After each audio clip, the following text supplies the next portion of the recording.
It's Saturday Arvo. The intention for this weekend, or for today, we were going to go again looking at cars for my wife, and that didn't eventuate. But I came in here last night when I first got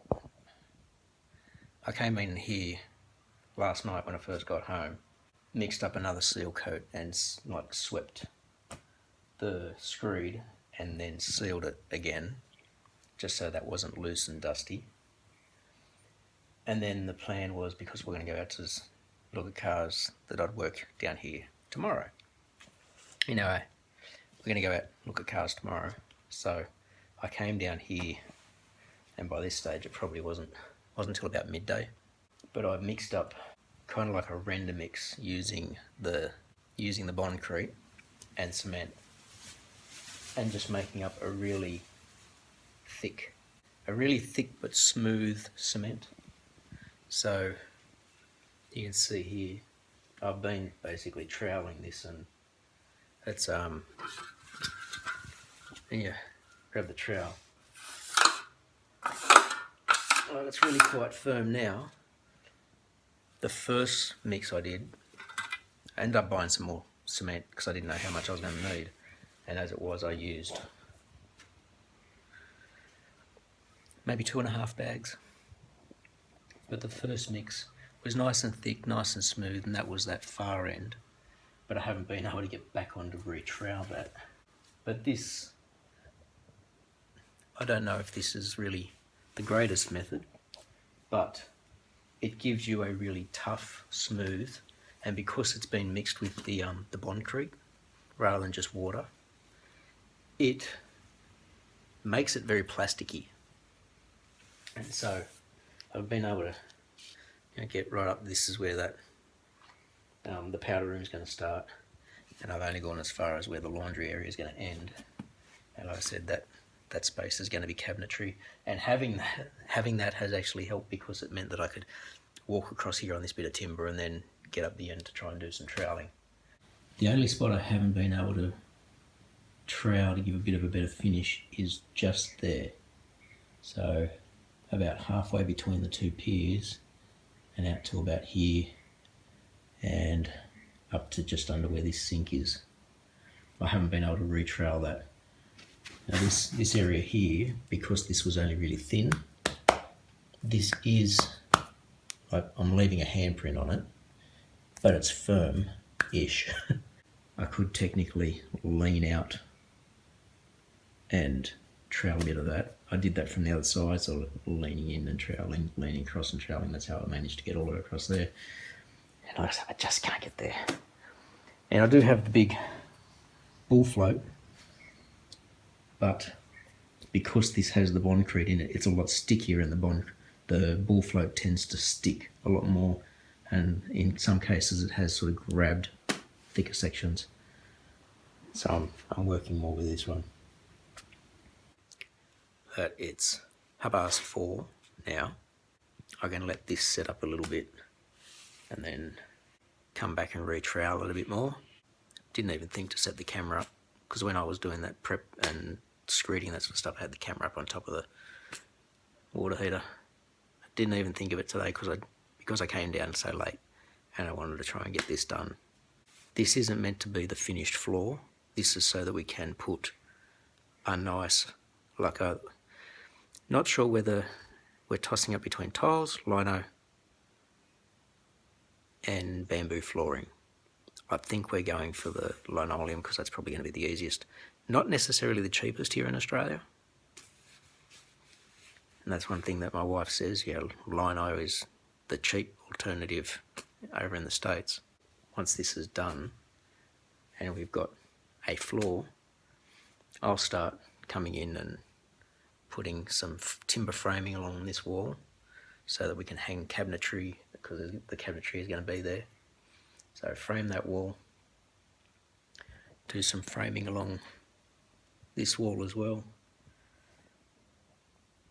so that the plumbing's inside the wall and the electricals are going to be inside the wall rather than out on the edges, and so that we can put counters and benches and cabinetry. And it's getting there, but it's just a long process. and especially because I've got to go to work, and I'm there long hours, so leave early in the morning, get home late at night. I said I came down last night just so this was ready to go today or tomorrow. I can see the progress, but it's slow. Once the framing starts going up, it'll look like stuff is really happening then.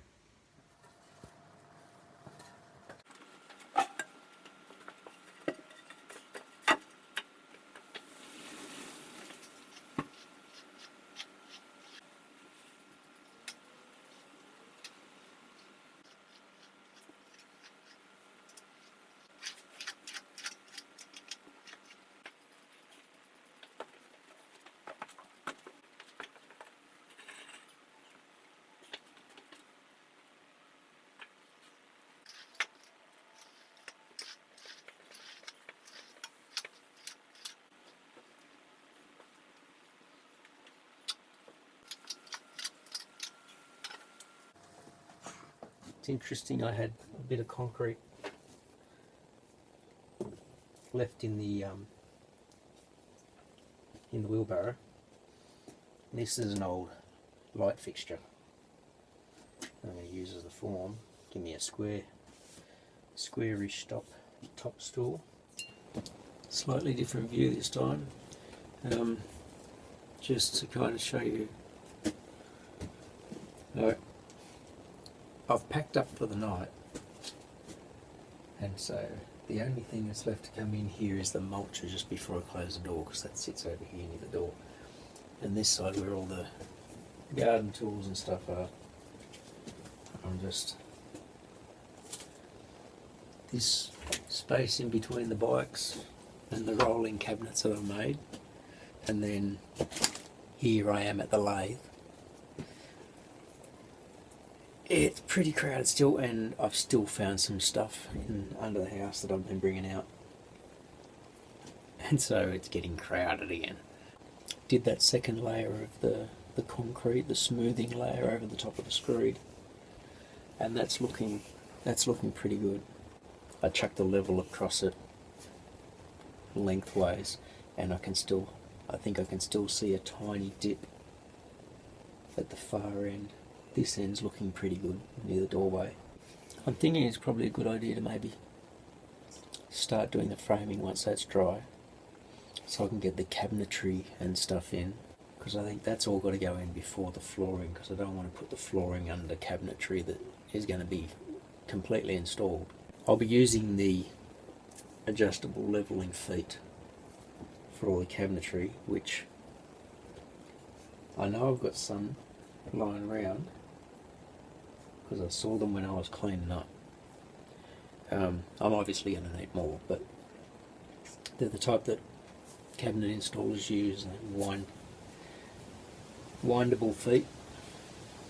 I'll be using those to make sure that the cabinets are level. It's getting windy. If I need to, just before the flooring goes in, I can then get some of that self-leveling compound just to do a really thin skim coat, because that's what that's meant for, just like 1mm to I think 6mm. And when I put that level across, the gap I saw was probably 2 to 3mm, so 1/8 of an inch at most. But if I get the cabinetry in, and I'll have little bits of timber down for where the kickboards need to go, I could do some self-leveling in there, and by doing that I wouldn't need to buy too much of the self-leveling stuff, because it's expensive. I think it was like $70 something just for one tub that'll do 7 square meters at 1mm thick, so not a lot. I'm glad I got that done today. I wish I'd had a bit more time, because now I'm packing up in the dark, but that was just a matter of plans changing during the day. Tomorrow will be a trip out to have a look at a few cars that my wife has found online, so she can have a look at them, sit in them and try them out. And hopefully we'll get one soon. I was watching this video this morning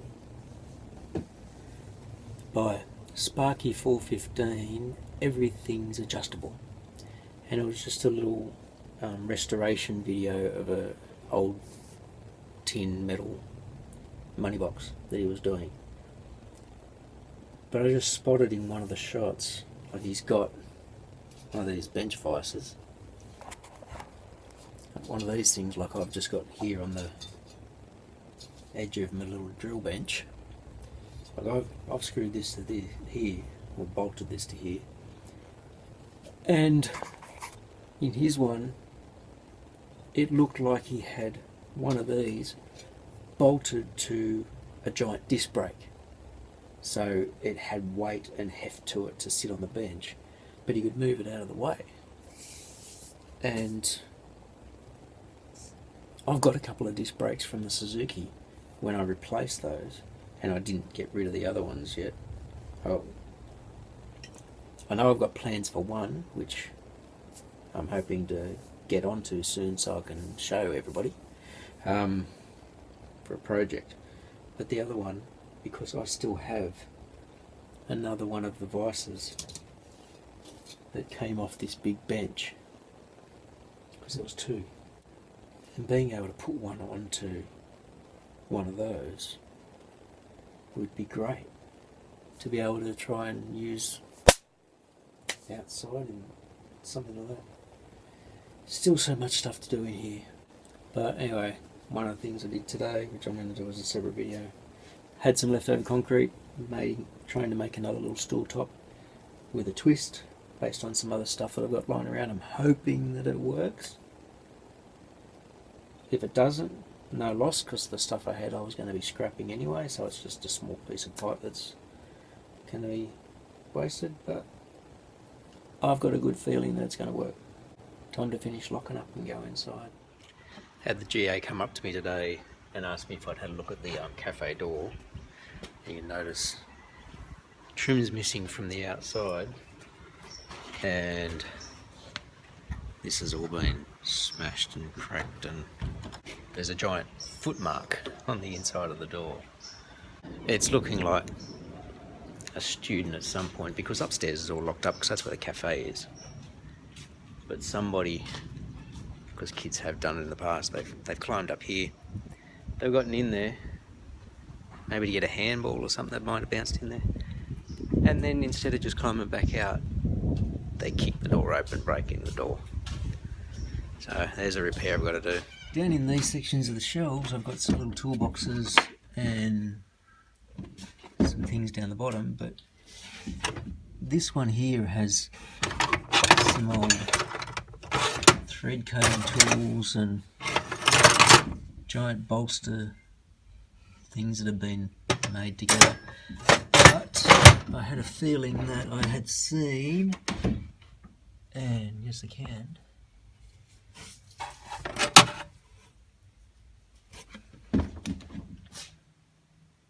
a little boring tool for the metal lathes. I knew I'd seen these in here.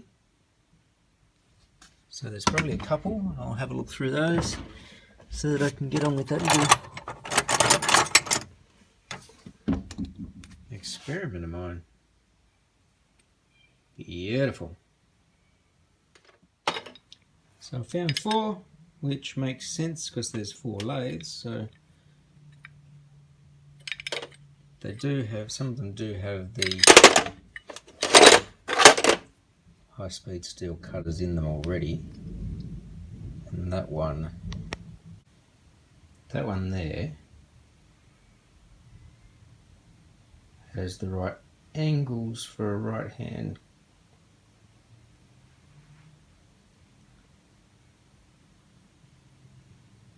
direction cutter, which would be perfect for boring. I just hope that this bar isn't too big. It looks big in the screen. Now I'm looking past my phone. If I just bring the cutter back a little bit so it's not protruding so far, that'll work perfectly.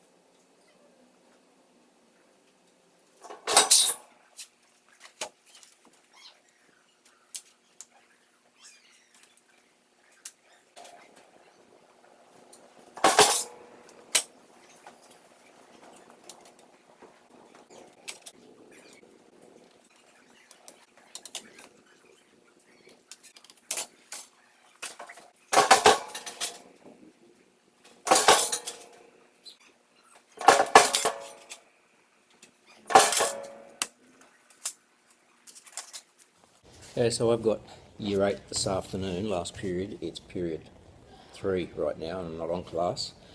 Just come over to the trade school, so you're seeing a little bit of the trade school building, and just went through the storeroom to find old sheet steel jobs that we had from students past that had gone, never got finished, and just went through those to try and cut up a class set of these 250 by 200 sheets, which I do a very small folded box with pop rivets with the kids to get them used to using tin snips and the bench shears and that sort of stuff, and drilling and using the pop rivets.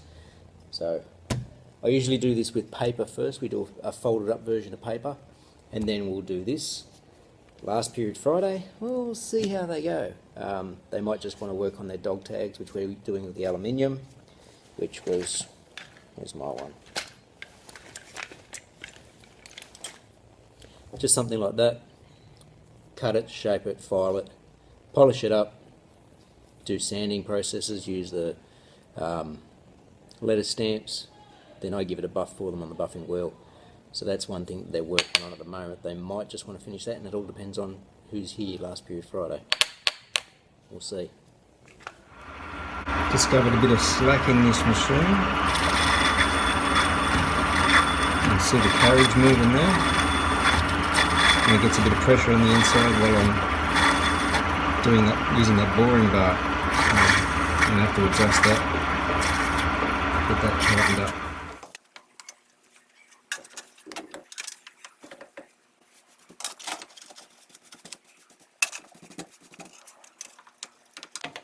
Bit of a chores around the house type of a weekend. Not that doing stuff, this floor wasn't a chore around the house, but this has hardened up nice, the floor in here. Taken my forms out of the way that were basically stopping my screed from getting out of the way. But I had to basically stop and move the washer and the dryer back into place so that the laundry can be done, because it's laundry time. And the other thing that I had to take care of this weekend was the weather's really warming up. See a lot of that tall stuff going up there. There's a lot of bamboo in our yard and next door neighbour's yard, and every time I cut it out, the runners just go crazy through the yard. But when the weather gets like this, it gets really bad. And up near the driveway, there was nothing there last weekend, and then by this Friday there was a piece that was about 7 foot tall and another few that had sprung up really quick, so I had to dig those out. So I thought I'll have a look in the backyard as well. And right here, just as you step past the sheds, there was about half a dozen bamboo shoots. You might be able to see them just there on the ground where I hacked them out below ground level. And then I thought, well, I'm going to go and check around the yard, and I would have found at least 40, which I cut out. And then you can see the older stuff there. That was stuff that I cut down off the fence here. Here. Because this stuff, you can see it just hanging over the fence. And in heavy wind, that just blows around like crazy. So I was sort of chopping at the tree line. All of that greenery down there on the fence line, that's bamboo. And I try and keep it chopped up at the fence line, but as it's growing up high, it's really annoying. And now that I've got the pole saw that my wife bought me, I've started sort of chopping out a little bit higher and getting rid of the stuff. The stuff that's out there, I'll break that out. My little mulcher, which I showed in the past, this mulcher eats through bamboo like you wouldn't believe. So that's awesome. And then in addition to the laundry today, I've been doing my taxes because I forgot, and they're due this week. So that's what most of my day's been spent doing. Getting the taxes done, getting the laundry done.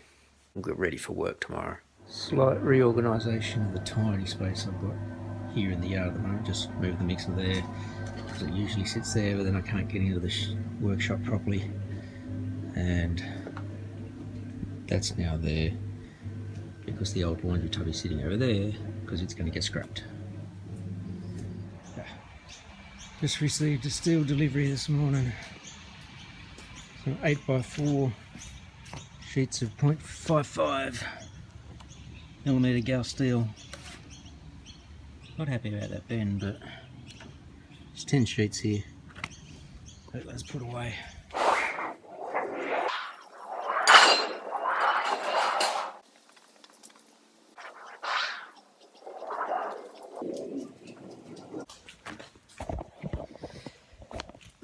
That's getting a bit tiring. I'm gonna go see if one of my staff has any students that can help out with that. There's about 6 or so sheets to go. Check it out. Well, that's that done. 10 sheets of galvanised steel and just out there, 8x4 hardwood pallet. Good score. It's amazing how much stuff has changed. This is Westfields in Burwood. When I grew up here, it was like a single-story building. Now it's 3 stories up. Haven't even touched the surface of it. Just came in to grab some kebabs. End of the day. Just finished having day 1 of the white card course today. First time teaching the new format. The white card course, for those not in Australia, is the basically the general induction course for construction, and I've been delivering that for about 10 years, and they updated the course last year, and so this is the first time that I've been teaching the new course. It's gone a lot better than I could have hoped. Smaller group of students, so we were able to get through the course fairly easily, not so many distractions and that sort of thing, and there's a lot more personalised assessment where I've got to question the students individually, and that's happening tomorrow. But getting through the content of the course went really smoothly today, so that was good. And just as I was leaving, I was having a bit of a look to see if I still had some ferric chloride in amongst the chemicals that I've got from back in the day when electronics did run in this school, because I want to have a go at some metal etching. Haven't done anything like that for quite a while, and I want to have a go at it. But it seems, I was pretty sure that I had some in the storeroom, but I think it got tossed out, or it got disposed of in the last big chemical clean out that Tas and Science did several years back. Science should still have ferric chloride, I hope. So I'm going to have to ask them tomorrow to see if they've got some. White card successfully completed. Students very happy. I'm just heading down to the post office to post back all the official paperwork, because that's got to be done within 48 hours. And it's best to do it right now, I guess, while I can. So here we go. Thursday Arvo. Trailer is loaded up, you might be able to see it. Trailer's loaded up with 4 freestanding and 2 wall ovens that had died in our school kitchens earlier this year, and we had them all replaced, and we just had them sitting around so that I could take them for scrap. So it's definitely a test for the new base of the trailer. When I was throwing them into there the other day, and while the Suzuki can manage towing fairly well, fairly easily, you can actually feel the weight in the trailer. So it'd be interesting to see how much this all weighs. Price of steel's probably not that great at the moment. Last time I came down it was only like $90 or $95 a tonne. So I don't expect to get a massive windfall from this. I have stripped out some of the copper wire without being too ridiculous about it, just grabbing the stuff that's easily accessible from the back and from the behind the switches and that sort of stuff, but I wasn't going to go trying to pull out everything from inside it. Just grabbed what I could to get a little bit more money for that sort of stuff. It would be good to have these gone, because they've just been sitting around in the faculty area and then sitting around in the construction space. The construction space still needs a lot of cleaning out. At least this is one load that is done, and I might bring the trailer back down tomorrow and possibly see if I can get a bit more of that steel that's in the construction yard into it, and another load on the way back from school in the afternoon tomorrow. So just finished at the scrapyard. Not very busy today, it's right towards the end of the day. But as I thought, it's only $90 a tonne for the steel at the moment. 320 kilos worth of ovens in the back, a little over 700 pounds. So that only worked out to $28.80, a little under $5 a stove. So it's not a lucrative thing to collect stuff for scrap. That's why I don't drive around collecting it anymore. That's probably because I don't have the van. If you're going to scrap, you want to be scrapping stuff that actually has a bit of price to it, so like copper and brass and aluminium and that sort of thing, because there's no money in steel. The only positive I see out of taking the time to do this is, one, it's getting it out of the school. I don't know if council would appreciate having those sort of things just left dumped in a giant skip bin that they come and collect. And you don't want to see that sort of stuff going into landfill. I mean, there's a lot of steel in there, and I think it's much better to see that sort of stuff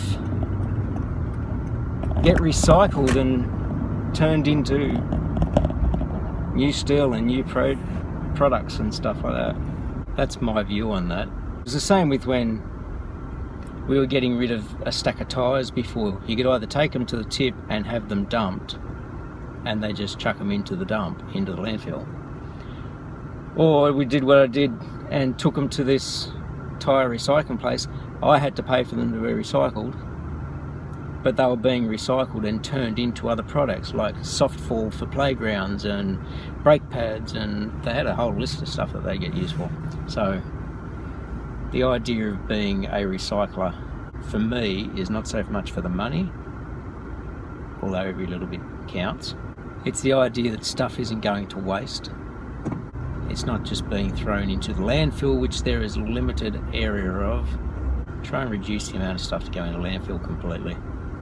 I have a feeling I'm going to get a nice big bruise on my right leg just above my knee, because as I was pulling the ovens out of the trailer, one tipped sideways and smacked me right on the leg. My leg kind of stopped it from landing on the ground.